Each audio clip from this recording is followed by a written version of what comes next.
कहानी की शुरुआत होती है पॉल कैंपबेल नाम के एक रियल एस्टेट एजेंट से जो जमीन खरीदने बेचने का काम करता था। लेकिन वो एक नंबर का आलसी और चंट आदमी है। वो किसी भी प्रॉपर्टी में किसी कमी को ठीक करवाने की बजाय यूं ही उसे ढक कर लोगों को बेवकूफ बनाता। लेकिन बदकिस्मती से वो इतना चालाक भी नहीं था कि किसी को बेवकूफ बना दे। खरीदारों को ये चीजें जल्द ही पता चल जाती और पॉल के हाथों से डील निकल ही जाती थी। पॉल की इन्हीं हरकतों की वजह से उसके परिवार को हमेशा तंगी में ही जीना पड़ा था। उनके पास कोई खास सुख सुविधा नहीं थी। एक दिन जब वो काम से घर लौटा तो उसे खबर मिली कि उसके दूर के चाचा ऊपर की टिकट कटवा कर निकल लिए। इससे पॉल को दुख तो हुआ, लेकिन दुख से ज्यादा खुशी इस बात की थी कि चाचा करोड़पति थे और दूर दूर तक पॉल के अलावा उनका कोई रिश्तेदार नहीं था। इसका मतलब ये था कि अब उनकी सारी जायदाद का मालिक पॉल होगा। लेकिन जब बेचारा चचा के वकील के पास पहुंचा तो पता चला कि चाचा जी ने तो अपनी सारी संपत्ति गरीबों को दान कर दी। अपने भतीजे पॉल के लिए वो बस एक छोटा सा पौधा छोड़कर गए थे। ये सुनकर पॉल को काफी गुस्सा आया और उसने मन ही मन में चाचा को कई गालियां दी। खैर आखिरकार वो पौधा लेकर घर आ गया। अगली सुबह नाश्ते के समय भी पॉल चिढ़ा हुआ था। उसने बेवजह अपने बच्चों को फिजूल खर्ची करने के लिए डांटना शुरू कर दिया। इतना खर्चा कौन करता है भाई? मेरे लाड प्यार ने बिगाड़ दिया तुम्हें। आज से तुम्हारी पॉकेट मनी बंद। पॉकेट मनी है? ये कब हुआ? गीता, तू पापा से पॉकेट मनी लेती है? नहीं बिज्जू, मुझे तो पापा ने कोई पॉकेट मनी नहीं दी। ये आदमी हमें पागल बना रहा है बिज्जू। दरअसल पॉल ने आज तक उन्हें जेब खर्च के लिए 1 रुपया नहीं दिया था और इस बात से उसके बच्चे उससे बहुत गुस्सा थे। खैर नाश्ते के बाद पॉल ने अपना स्टोर रूम खाली करके पौधा वहाँ रख दिया। वो अब भी अपने चाचा पर गुस्सा था और उसका मन तो ऐसा कर रहा था मानो इस पौधे को बाहर फेंक के मारूं। लेकिन फिर भी उन्हें श्रद्धांजलि देने के तौर पर उसने पौधे में पानी दे दिया। ऐसा करते ही अचानक पौधे से $100 का नोट निकला। पॉल ने उसे निकाल कर देखा तो उसे अपनी आंखों पर यकीन ही नहीं हुआ। तब जाकर उसे एहसास हुआ कि ये कोई आम पौधा नहीं बल्कि एक असली मनी प्लांट है। तभी अचानक उसका परिवार भी वहाँ आ गया।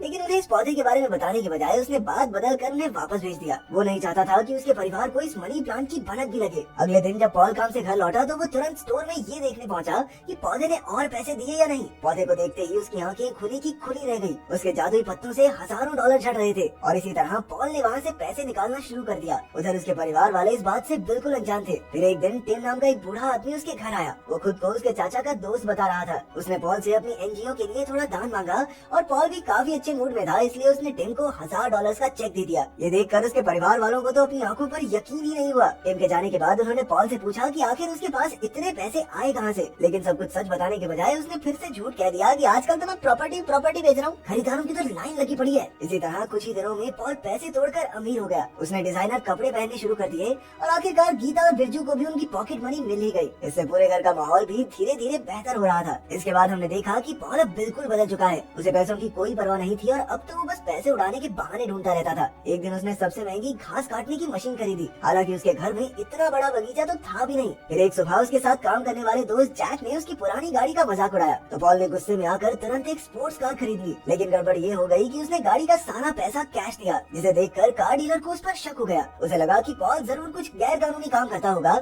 इसलिए उसने तुरंत पुलिस को खबर कर दी। जल्द ही डिटेक्टिव मिलर वहाँ आ पहुंची और कार डीलर से सारी जानकारी लेने के बाद उसने हिसाब लगाया कि पॉल जरूर कुछ गैर कानूनी धंधे से जुड़ा है। अब उसका मकसद बस पॉल को रंगे हाथों पकड़ना था। उधर पॉल ने काम पर जाकर जैक को अपनी नई गाड़ी दिखाते हुए धौंस जमाई तो पॉल ने पूछा कि उसके पास इतने पैसे कहाँ से आए। पॉल ने जवाब दिया कि उसके चाचा उसके लिए काफी पैसा छोड़कर गए थे। इसके बाद उसने घर जाकर अपने परिवार को वो नई गाड़ी दिखाई। उसके बच्चे तो खुशी के मारे नाचने लगे, लेकिन उसकी पत्नी ग्रेस को उस पर शक होने लगा कि आखिर इसके पास इतने पैसे आ कहाँ से रहे हैं। उसने फिर से पॉल से पैसों के बारे में पूछा, लेकिन पॉल ने फिर बात टाल दी। अगले कुछ दिनों तक ग्रेस उससे ये सवाल बार बार पूछती रही, लेकिन पॉल हमेशा कोई ना कोई बहाना बना देता। इसी वजह से उन दोनों के बीच थोड़ी अनबन शुरू हो गई। एक दिन टिम एक बार फिर से उससे दान के लिए पैसे मांगने आया, लेकिन पॉल का मूड काफी खराब था, इसलिए उसने गुस्से में टिम को वापस भेज दिया। फिर पॉल के ऑफिस जाने के बाद डिटेक्टिव मिलर उसके घर आई और ग्रेस से पूछताछ करने लगी। उसने ग्रेस से पॉल के काले कारनामों के बारे में पूछा, लेकिन अपने पति से झगड़ा होने के बावजूद भी ग्रेस ने मिलर के सामने पॉल का साथ ही दिया। उसने कहा कि पॉल एक ईमानदार और मेहनती आदमी है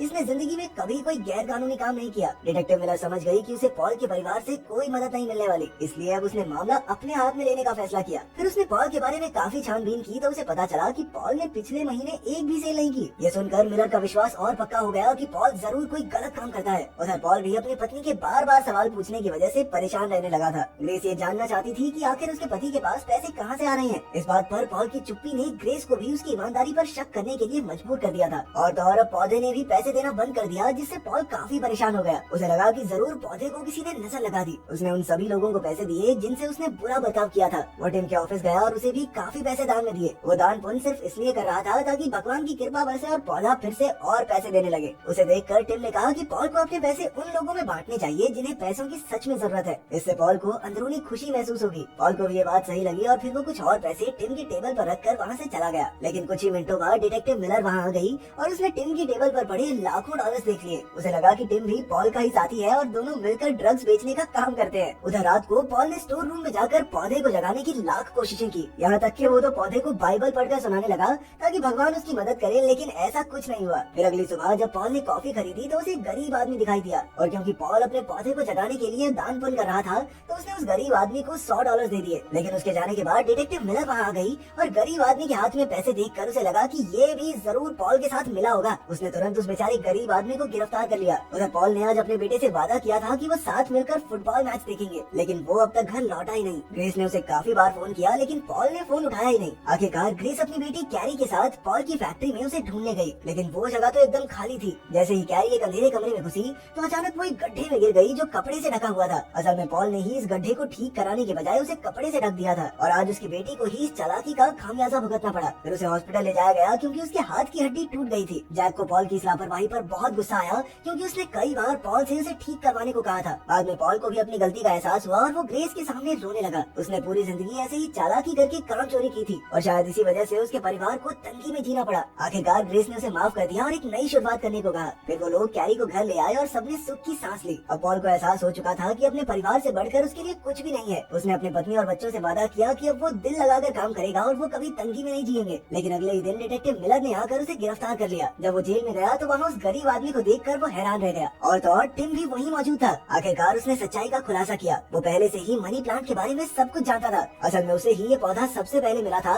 लेकिन जब पॉल का चाचा बुरे दिनों से जूझ रहा था तो टिम ने उसकी मदद करने के लिए उसे पौधा दिया। लेकिन हालात बद से बदतर हो गए क्योंकि ज्यादा पैसा आने की वजह से वो और लालची हो गया। आखिरकार उसने टिम की सलाह मानी और खुद को सुधारने का फैसला किया। वो अपने पैसों से जरूरतमंदों की मदद करने लगा जिससे उसे काफी अंदरूनी खुशी मिलने लगी। ये कहानी बताने के बाद टिम ने पॉल से भी ऐसा ही करने को कहा। कुछ देर बाद अचानक उन तीनों को भी मिलर ने जेल से रिहा कर दिया। पता चला कि जैक ने पुलिस वालों को कहा कि उसने और पॉल ने मिलकर न्यूयॉर्क में अरबों की जमीन बेची है, जिससे आए कमीशन से वो दोनों अब काफी अमीर हो चुके हैं। असल में ये डील सिर्फ जैक ने की थी, लेकिन पॉल को बचाने की खातिर उसने पुलिस से झूठ कह दिया। आखिरकार पॉल के खिलाफ कोई सबूत न होने की वजह से मिलर को उसे रिहा करना पड़ा। फिर कुछ दिन बाद टिम की ऑर्गेनाइजेशन ने एक पार्टी रखी जहाँ पॉल का परिवार भी आया था। असल में अनाथ बच्चों का घर था और टिम इन्हीं के लिए दान इकट्ठा कर रहा था। इसके लिए पॉल को स्टेज पर बुलाया गया और उसने अपनी सारी गलतियाँ बताते हुए सबसे माफी मांगी। फिर उसने कहा कि वो अपनी स्पोर्ट्स कार बेच रहा है जिसके पैसे इन बच्चों के भविष्य के लिए इस्तेमाल होंगे। ये सुनकर सब बेहद खुश हुए और जैक ने उसे गले लगा लिया। कुछ दिन बाद पॉल अपने परिवार को छुट्टियों में घुमाने ले गया। चाहे अब उसके पास उतने पैसे नहीं थे, लेकिन वो खुश बहुत था। फिर उसने टिम से हाथ मिलाकर उसे मनी प्लांट लौटा दिया